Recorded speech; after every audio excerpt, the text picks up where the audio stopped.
क्या हुआ, आज बहुत खुश नजर आ रहे हो? क्या बात है, कंपनी से कोई रिवॉर्ड मिला है क्या? रिवॉर्ड ही समझ लो। कंपनी ने मुझे एक सप्ताह का टूर पैकेज दिया है। अरे वाह, ये तो बहुत अच्छी बात है। चलो कहीं घूमने का प्लान करते हैं। हाँ माँ हाँ, मुझे भी घूमने जाना है। कॉलेज के सभी फ्रेंड हॉलीडे सेलिब्रेट करते हैं, लेकिन हम घर पे ही बैठे रहते हैं। मैं तो बहुत बोर हो जाती हूँ। ठीक है भाई, ठीक है, चलो। लेकिन कहाँ चलना है ये तो तय कर लो। मुझे तो प्रतापगढ़ जाना है। हाँ हाँ, ठीक रहेगा। वहाँ जंगल भी है, वो बहुत मशहूर है। वहाँ बहुत मज़ा आएगा। हाँ चलो ठीक है, लेकिन अब तैयारी शुरू कर दो। हुर्रे, बहुत मज़ा आएगा। अब मैं ज़रा पिकनिक के लिए कुछ सामान लेता आता हूँ। क्या, मगर जल्दी से आना। पापा, मेरे लिए चॉकलेट ज़रूर लेकर आइएगा। हाँ ज़रूर लेता आऊँगा। क्या बात है भाई, आज बहुत खुश नजर आ रहे हो। अरे कुछ नहीं, कंपनी से एक हफ्ते की छुट्टी मिली है। प्रतापगढ़ पिकनिक का प्लान है। तुम जल्दी सारे सामान पैक कर दो। बहुत अच्छा, लेकिन भाई मैंने सुना है कि वहाँ पर बहुत घना जंगल है, जो कि बहुत खतरनाक भी है। कुछ लोग तो उसे भूतों का जंगल कहते हैं। अरे ऐसा वैसा कुछ नहीं है, तुम बस सामान पैक करो। जी जी, बस अभी करता हूँ। अगले दिन वो सभी प्रतापगढ़ के लिए निकल जाते हैं। अब हम आराम से होटल आ गए हैं। फ्रेश हो जाओ, लंच मंगाता हूँ। हाँ ठीक है, जल्दी से मंगाओ। शाम हो गई है, बाहर चलते हैं। हाँ चलो, लेकिन याद रहे जंगल में बहुत दूर तक नहीं जाना है। हाँ ठीक है पापा। सभी घूमने के लिए निकल जाते हैं। सूरज डूबते ही तेज हवाएं चलने लगती हैं। तभी एक बवंडर उनको चारों ओर से घेर लेता है। सभी की चीख निकल जाती है। बचाओ! बवंडर खत्म हो गया है, लेकिन ये क्या, चिंकी तो गायब थी। चिंकी, चिंकी, कहाँ पर हो तुम? चिंकी! चिंकी इधर आओ। कहाँ हो तुम, कहाँ हो? काफी ढूंढने पर भी चिंकी नहीं मिलती। शायद वो बवंडर में कहीं दूर चली गई थी। वो दोनों थक कर बैठ जाते हैं। अब हम चिंकी को कहाँ पर ढूंढें? यहाँ तो आगे बहुत घना जंगल है। ऐसा करते हैं, मैं बाईं ओर जाता हूँ और तुम दाएं, फिर उसे ढूंढते हैं। हाँ ठीक है। ओह, मैं कहाँ आ गई? शायद मैं रास्ता भटक गई हूँ। नहीं, तुम बिल्कुल ठीक जगह आई हो लड़की। तुम्हें हम लाए हैं। तुम कौन हो?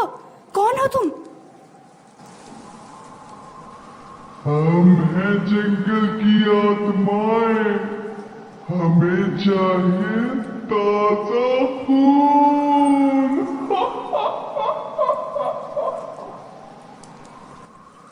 बचाओ, बचाओ! आवाज शायद उस पुरानी गुफा की तरफ से आ रही है। जल्दी से जाकर देखता हूँ। मैं आ रहा हूँ, घबराओ मत बेटा, मैं आ रहा हूँ, घबराओ मत बेटा। आज फिर हमारी शक्ति बढ़ेगी और हम फिर से ताकतवर हो जाएंगे।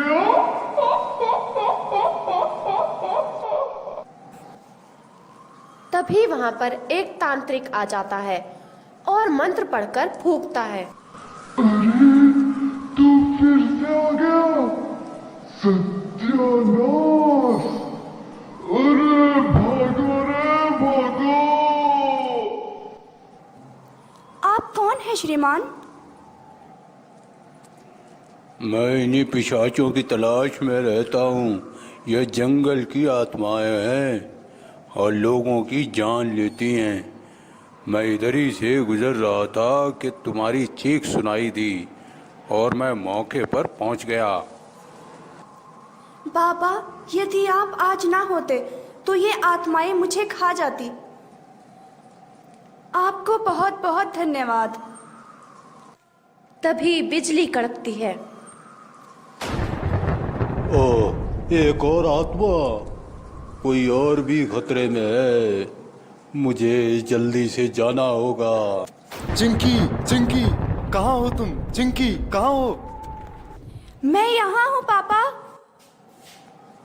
मैंने तुम्हें कहाँ कहाँ नहीं ढूंढा।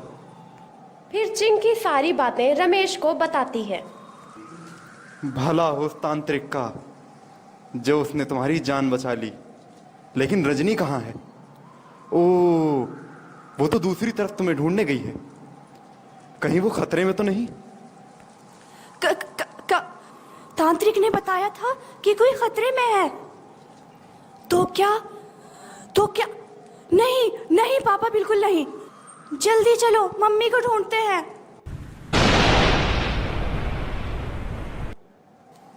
तो क्या उन्हें रजनी मिल पाई या वो आत्मा का शिकार हो गई?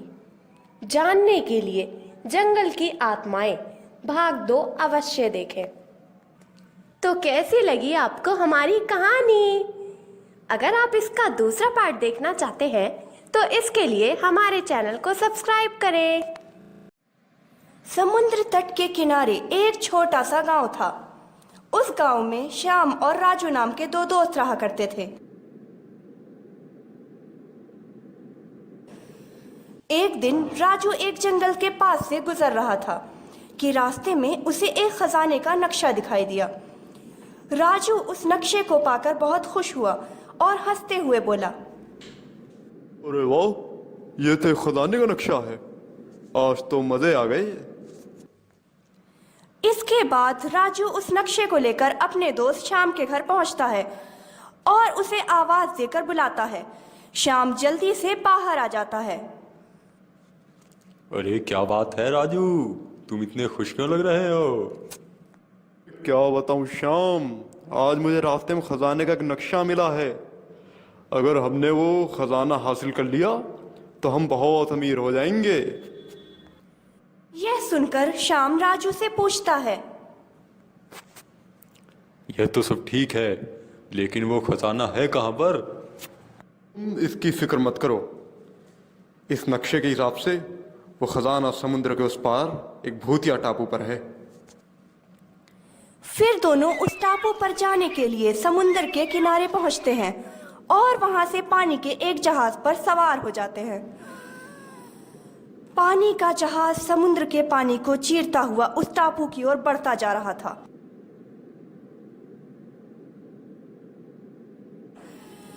कुछ ही देर में उन्हें वह टापू नजर आने लगता है। वह दोनों उस टापू पर पहुंचते हैं तो हर तरफ सन्नाटा छाया हुआ था। तभी श्याम राजू से पूछता है, क्या ये वही टापू है जहाँ पर खजाना छिपा हुआ है? इससे पहले कि राजू कुछ बोलता, उन्हें अचानक एक भयंकर चीख की आवाज सुनाई देती है। आवाज सुनते ही दोनों बहुत ज्यादा डर जाते हैं और इधर उधर देखने लगते हैं, लेकिन उन्हें वहां पर कुछ भी दिखाई नहीं देता। अरे कुछ भी नहीं है, शायद हमें कोई वहम हुआ होगा। चलो आगे चलते हैं। हाँ चलो।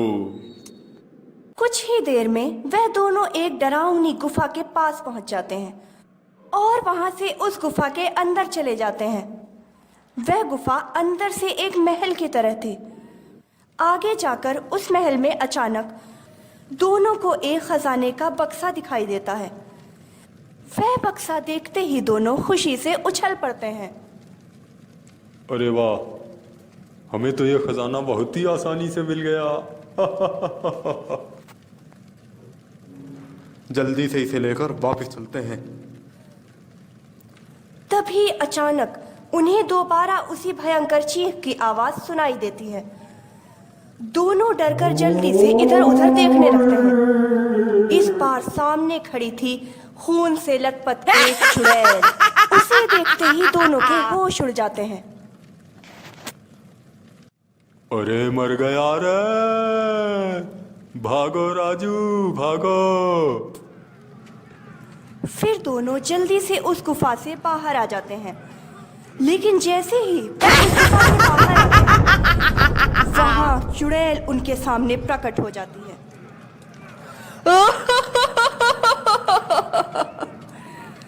तुम दोनों यहाँ पर मेरा खजाना चुराने आए हो। अब तुम्हें मुझसे कोई नहीं बचा सकता। मैं तुम दोनों की इसी टापू पर बलि चढ़ा दूंगी। यह सुनकर राजू चुड़ैल से कहता है, हमें हमें हमें यहाँ से जाने दो डरावनी चुड़ैल।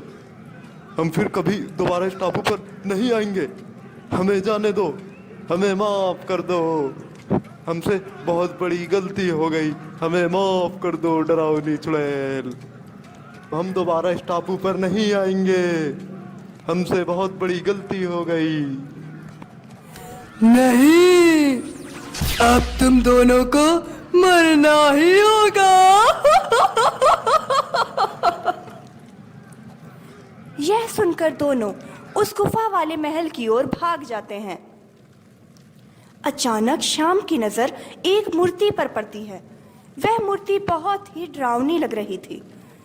तभी श्याम के मन में चुड़ैल से बचने का एक तरीका आता है। अरे राजू, मैंने सुना है कि चुड़ैलों की सारी ताकत उनकी मूर्ति में होती है। अगर हम इस मूर्ति को तोड़ दें तो शायद हमें इस चुड़ैल से छुटकारा मिल जाएगा। हाँ हाँ, शायद तुम ठीक कह रहे हो। ये कहकर दोनों उस मूर्ति को तोड़ने के लिए आगे बढ़ते हैं। तभी वहां पर चुड़ैल प्रकट हो जाती है।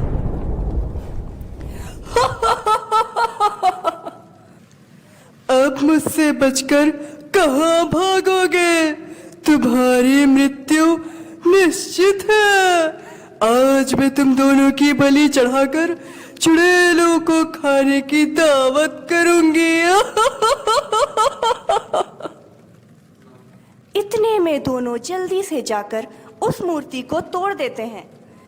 यह देखकर चुड़ैल जोर से अपनी भयंकर आवाज में चिल्लाती है, तुम दोनों ये क्या कर रहे हो?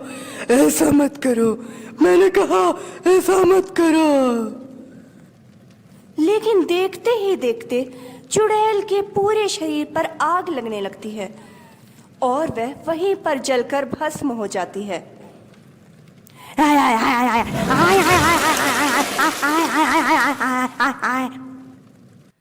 इस प्रकार राजू और श्याम उस चुड़ैल से बच जाते हैं और वो खजाना लेकर वापस अपने गांव की ओर चल देते हैं। तो दोस्तों, ये थी आज की हमारी कहानी। अगर आपको ये कहानी पसंद आई तो इस चैनल को लाइक, सब्सक्राइब और शेयर करना ना भूलें। और क्या आप बता सकते हैं कि जंगल के पास वह खजाने का नक्शा किसने रखा होगा? अगर आपको पता है तो इसका उत्तर कमेंट बॉक्स के जरिए हमें ज़रूर बताएं।